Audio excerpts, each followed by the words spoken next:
During the summer of 2003, events in the northeastern United States involving a strange, human-like creature sparked brief local media interest before an apparent blackout was enacted.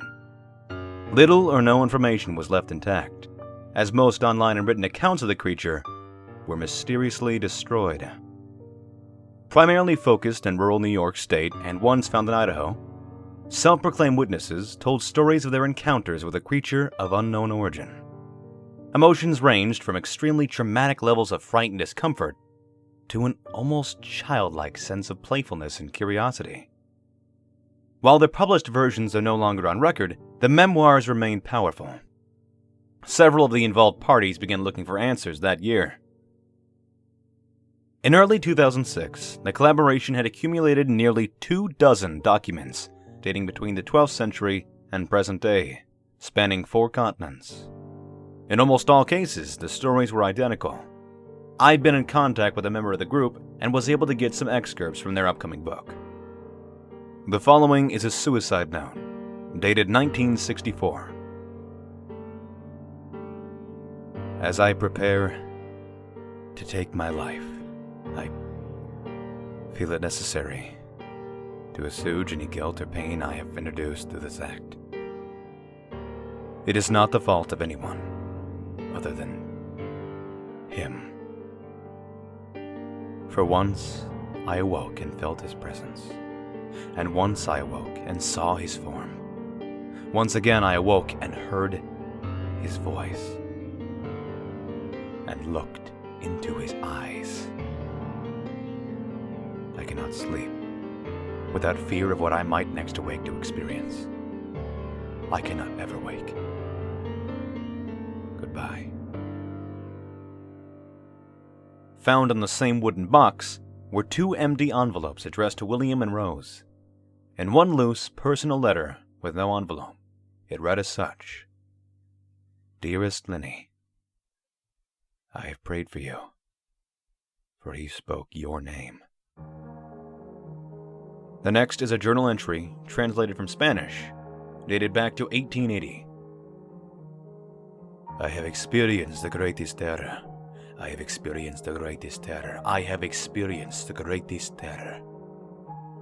I see his eyes when I close mine. They are hollow, black. They saw me and pierced me. His wet hand. I will not sleep. His voice. The rest is unintelligible text. The next is a mariner's log, dated back to 1691.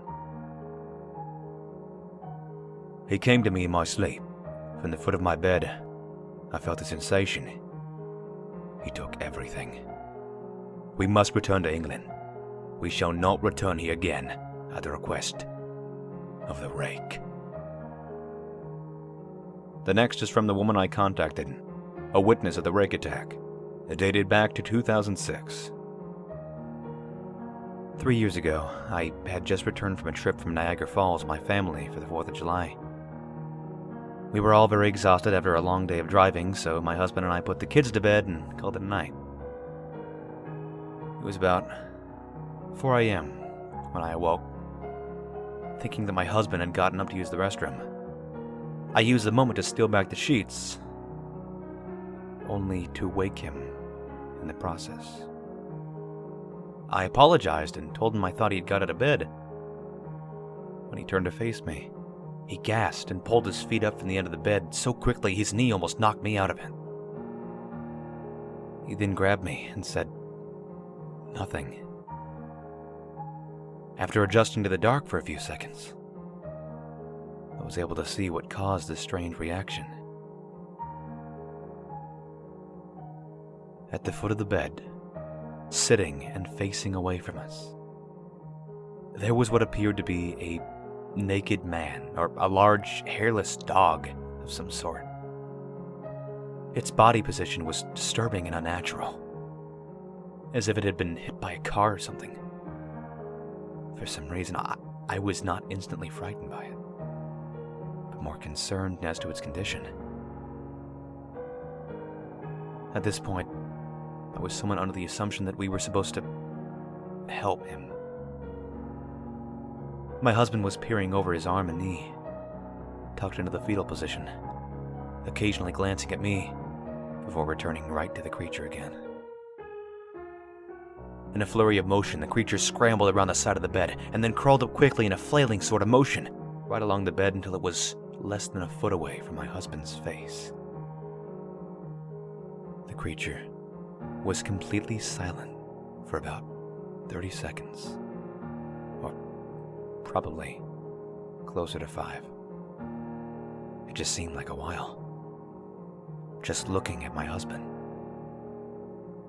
The creature then placed its hand on his knee and ran into the hallway, leading to the kids' room. I screamed and ran for the light switch, planning to stop him before he hurt my children.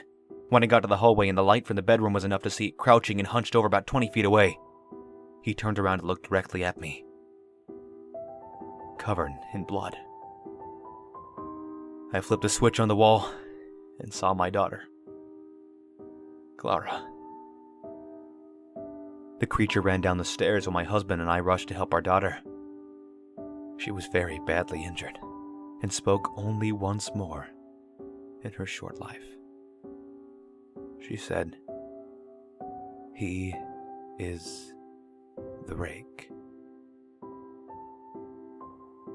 My husband drove his car into a lake that night while rushing our daughter to the hospital. They didn't survive. Being a small town, news got around pretty quickly. The police were helpful at first. The local newspaper took a lot of interest as well.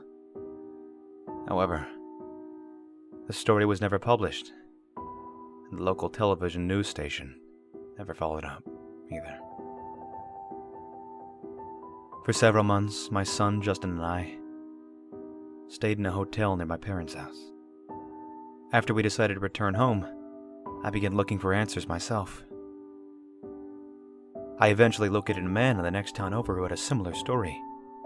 We got into contact and began talking about our experiences. He knew of 2 other people in New York who had seen the creature we now referred to as the Rake. It took the 4 of us about 2 solid years of hunting on the internet and writing letters to come up with a small collection of what we believe to be accounts of the Rake.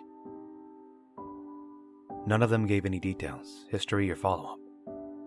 One journal had an entry involving the creature in its 3rd page, and never mentioned it again.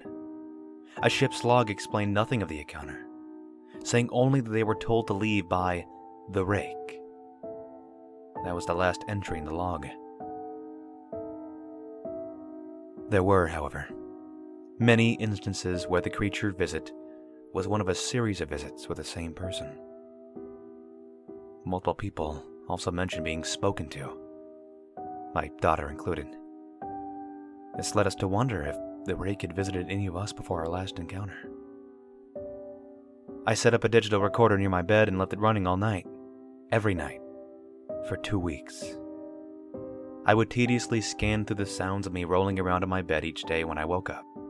By the end of the 2nd week, I was quite used to the occasional sound of sleep while blurring through the recording at 8 times the normal speed.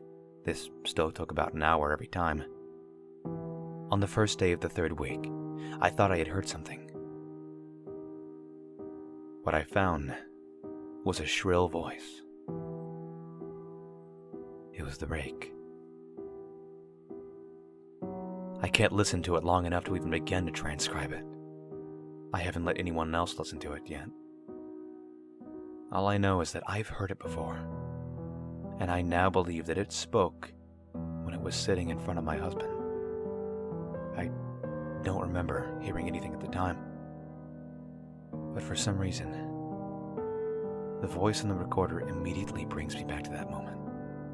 The thoughts that must have gone through my daughter's mind make me very upset. I have not seen the Rake since he ruined my life, but I know that he has been in my room while I slept.